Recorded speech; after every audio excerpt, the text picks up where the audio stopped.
ముదురుతున్న ఆదివాసీ లంబాడీల వివాదం. సో ఆదివాసీలు అలాగే లంబాడీలను మొత్తానికి తీసేయాలి, ఏదైతే ఎస్టీ జాబితా నుంచి తీసేయాలని చెప్పేసి ఎవరైతే డిమాండ్ చేస్తూ ఉన్నారో దానికి ఇప్పటికే లంబాడీలు ఆదివాసీలంతా కూడా రోడ్ల మీదకి ఎక్కుతా ఉన్నారు. రేపు వరంగల్లో పెద్ద ఎత్తున కూడా లంబాడీలు ఆదివాసీలంతా కూడా రోడ్డుపైకి ఎక్కి నిరసన తెలిపేటువంటి అవకాశం కనబడతా ఉన్నది. మొన్న సైతం కూడా వీళ్ళు ఒక రౌండ్ టేబుల్ సమావేశం, రవీంద్ర నాయక్ కావచ్చు, సంజీవ్ నాయక్ కావచ్చు, ఇట్లా వీళ్ళు ఆదివాసీ అలాగే లంబాడీలకు సంబంధించినటువంటి నేతలంతా కూడా బయటికి వస్తా ఉన్నారు. ఎస్టీ జాబితా నుంచి ఏ విధంగా తీసేస్తారనేది. ఎస్టీ జాబితా నుంచి లంబాడీలను తొలగించాలని ఆదివాసీల డిమాండ్. ఉభయ సభల రాష్ట్రపతి ఆమోదంతోనే జాబితాలో చేరామని లంబాడీల వాదన. రాష్ట్ర వ్యాప్తంగా విమర్శలు, ప్రతి విమర్శలతో వేడెక్కుతున్న చర్చ. వివాదాలకు కేర్ ఆఫ్ అడ్రస్ గా మళ్ళీ మారుతున్న ఉమ్మడి ఆదిలాబాద్ అన్నటువంటి ఒక వార్త కనబడతా ఉన్నది. ఇది ఎట్లా మమ్మల్ని తీస్తారు, ఇది ఉభయ సభల రాష్ట్రపతి ఆమోదంతోనే మేము ఎస్టీ జాబితాలో చేరినామని చెప్పేసి లంబాడీలు వాదిస్తా ఉన్నారు. తెలంగాణలో ఆదివాసీలు లంబాడీల మధ్య రిజర్వేషన్ల వివాదం రోజు రోజుకు తీవ్రమవుతున్నది. ఇరు వర్గాల నాయకులు, ప్రజాప్రతినిధులు ఒకరిపై ఒకరు ఆరోపణలు చేసుకుంటూ 2017లో ఉమ్మడి ఆదిలాబాద్ జిల్లాలో తలెత్తిన ఉద్రిక్త పరిస్థితులు మళ్ళీ పునరావృతమయ్యే అవకాశం కనిపిస్తున్నాయి. ఆదివాసీల డిమాండ్ ఏంటి అంటే ఆదివాసీ తెగలు, ముఖ్యంగా కోయలు ఎస్టీ జాబితా నుంచి లంబాడీలను అంటే బంజారీలను, సుగాలీలు తొలగించాలని డిమాండ్ చేస్తున్నారు. ఎవరు? ఆదివాసీ తెగలు అంటే వాళ్ళు కోయలు ఎవరైతే ఉన్నారో వాళ్ళు ఎస్టీ జాబితా నుంచి లంబాడీలు అంటే బంజారాలు, అలాగే సుగాలీలు, లంబాడీలను అలాగే బంజారాలను, సుగాలీలు ఎవరైతే ఉన్నారో బంజారాలు వాళ్ళని కూడా తొలగించాలని చెప్పేసి ఆదివాసీ తెగలు డిమాండ్ చేస్తున్నారు. అయితే 1976లో లంబాడీలను ఎస్టీ జాబితాలో చేర్చిన తర్వాత ప్రభుత్వ ఉద్యోగాలు, విద్యావకాశాల్లో వారికి ఎక్కువ ప్రయోజనాలు దక్కుతున్నాయని, దీనివల్ల తమకు అన్యాయం జరుగుతుందని కోయలు ఆరోపిస్తున్నారు. సో వాళ్ళను కూడా అంటే ఆదివాసీల తెగలతో పాటు లంబాడీలను, ఆదివాసీల తెగల్లో ఉన్నటువంటి కోయలు ఎవరైతే ఉన్నారో సో వాళ్ళకి దక్కాల్సినటువంటి ఫలాలు సైతం కూడా ఈ లంబాడీలే తీసుకొని పోతా ఉన్నారు. ఈ లంబాడీలకే ప్రభుత్వ ఉద్యోగాలు కానీ ప్రభుత్వం కల్పించేటువంటి అన్ని దాంట్లో ప్రభుత్వ ఉద్యోగ అవకాశాల్లో సైతం వాళ్ళకే ఎక్కువ మొత్తం లబ్ధి జరుగుతుంది. కాబట్టి వాళ్ళని దీనికెళ్ళి తీసేయాలి, దాని ద్వారా మాకు న్యాయం జరుగుతుందని చెప్పేసి వాళ్ళు కోయలు ఆరోపిస్తున్నారు.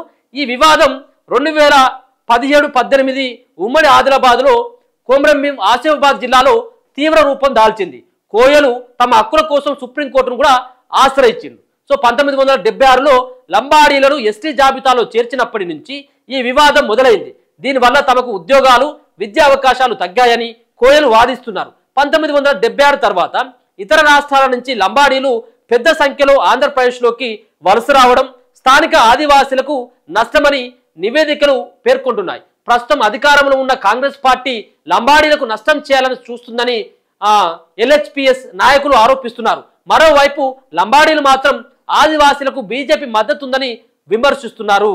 సో మొత్తానికి కొంతమంది ఏమో బీజేపీ పార్టీ లంబాడీలకు మాత్రం ఆదివాసీలకు బీజేపీ పార్టీ మద్దతుంది, లంబాడీలకు అన్యాయం చేస్తుందని కొంతమంది ఉంటే రాష్ట్రంలో ఉన్నటువంటి కాంగ్రెస్ పార్టీ లంబాడీలకు నష్టం చేకూర్చాలని చెప్పేసి ప్రయత్నం చేస్తూ ఉన్నది అనేది కొంతమంది నాయకుల యొక్క విమర్శలు. సో లంబాడీల వాదన ఏంటిదంటే 1976కు ముందు ఆంధ్రప్రదేశ్లోని వలస వచ్చిన లంబాడీలను అదే సంవత్సరం పార్లమెంటు ఉభయ సభల ఆమోదంతో రాష్ట్రపతి అనుమతితో ఎస్టీ జాబితాలో చేర్చాలని లంబాడీ నాయకులు స్పష్టం చేస్తున్నారు.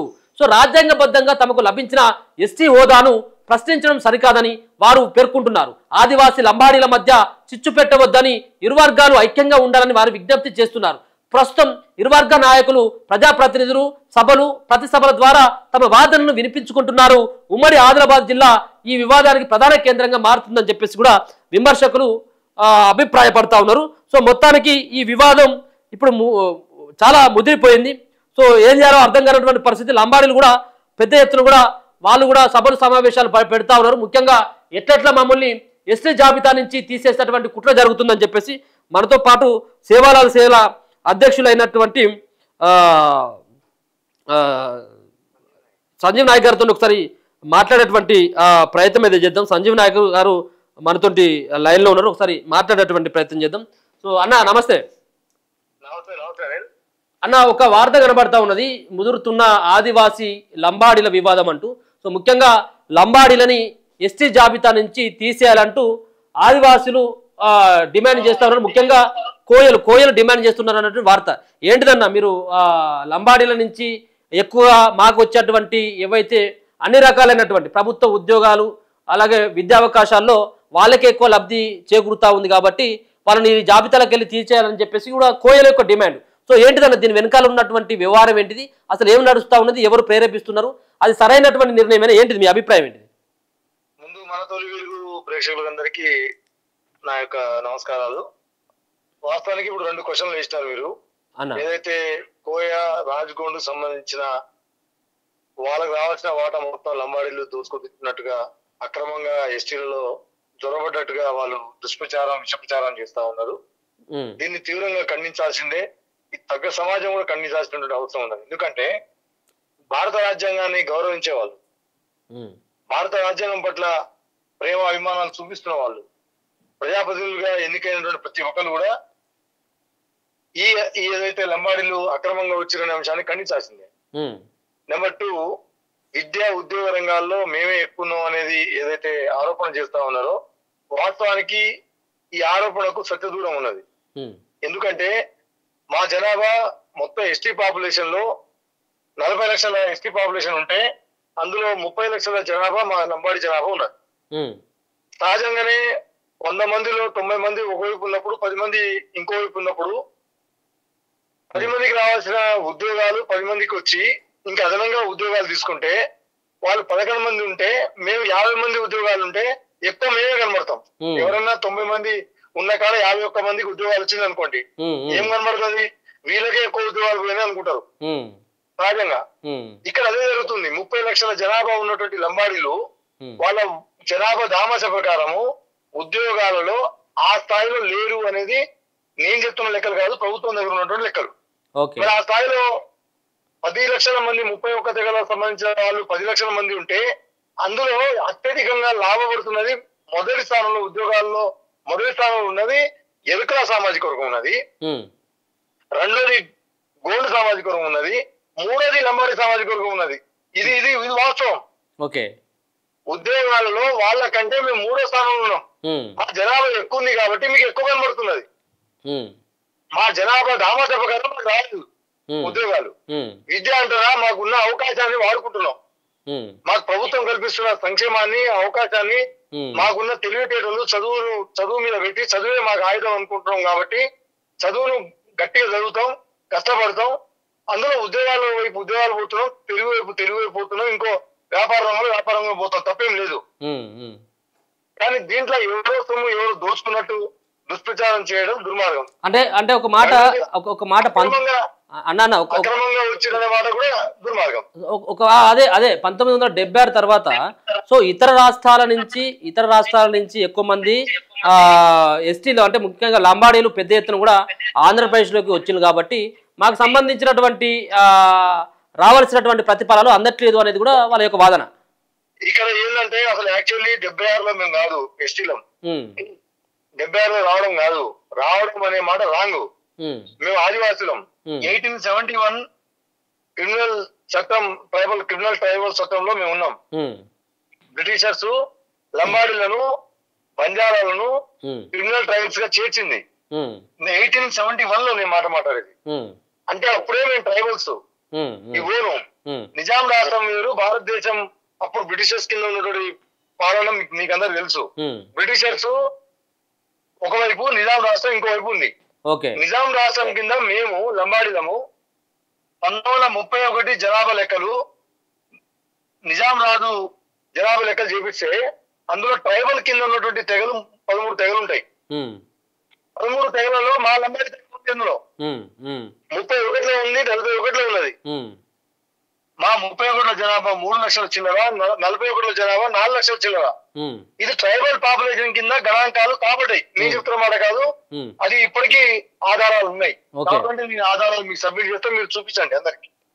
అంటే మేము స్వాతంత్రం రాకముందు నిజాం ప్రభుత్వము హైదరాబాద్ రాష్ట్రం భారతదేశంలో విలీనం కాకముందు 1931లోనే మేము ట్రైబల్స్ అనే విషయాన్ని ఇక్కడ గమనించాలి మనం.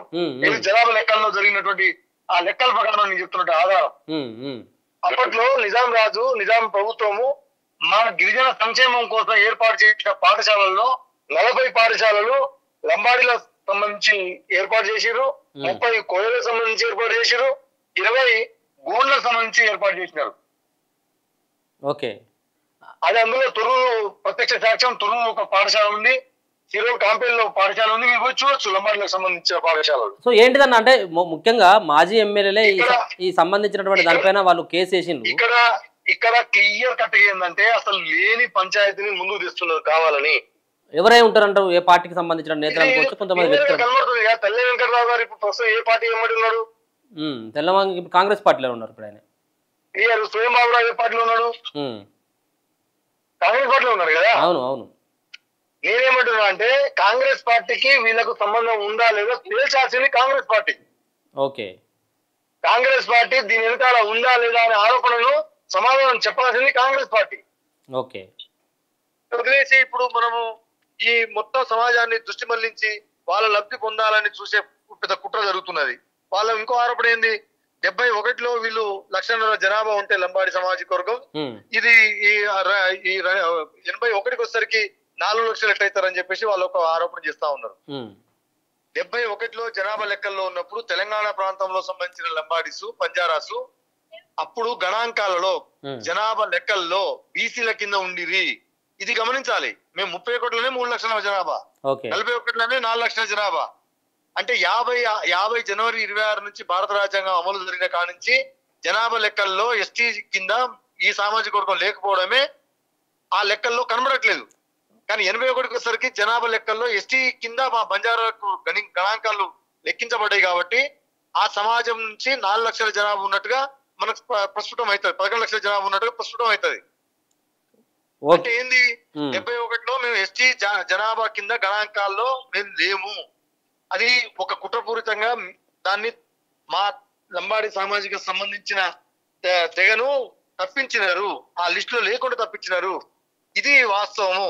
అది మా అప్పుడున్నటువంటి పరిస్థితుల్లో మాకు లిపి లేకపోవడము, మాకు చదువు లేకపోవడము, సమాజం పట్ల మాకు పర్సుయేషన్ లేకపోవడము, మాకు ఈ అనాగరికతకు తర్వాత పట్టణాలకు దూరంగా ఉండడము, కొంచెం వాళ్ళని చూస్తే మేము భయభ్రాంతులకు గురి కావడము, కొంచెం మా సమాజానికి ఉన్నటువంటి ఒక అలవాటు అంటే ఒక భయం. ఖచ్చితంగా దీని గురించి ఒకసారి కులంకుశంగా మాట్లాడేటువంటి ప్రయత్నం చేద్దాం. సో కొన్ని విషయాలనే మిమ్మల్ని ఇక్కడ వరకే పర్మిషన్ చేస్తున్నా, ఎందుకంటే లైవ్లో ఉన్నాం. Okay, thank you so much. So మొత్తానికి సంజీవ్ నాయక్ గారు చెప్పేటువంటి అంశం, సో అంటే అది కొంతమంది పార్టీలు కుట్రలు చేస్తూ ఉన్నాయి, కొంతమంది నాయకులు వాళ్ళు చేస్తూ ఉన్నటువంటి కుట్ర అని చెప్పేసి చెప్పుకొచ్చేటువంటి ప్రయత్నం చేస్తూ ఉన్నారు. ఒకసారి నమస్తే తెలంగాణలో ఉన్నటువంటి వార్తలు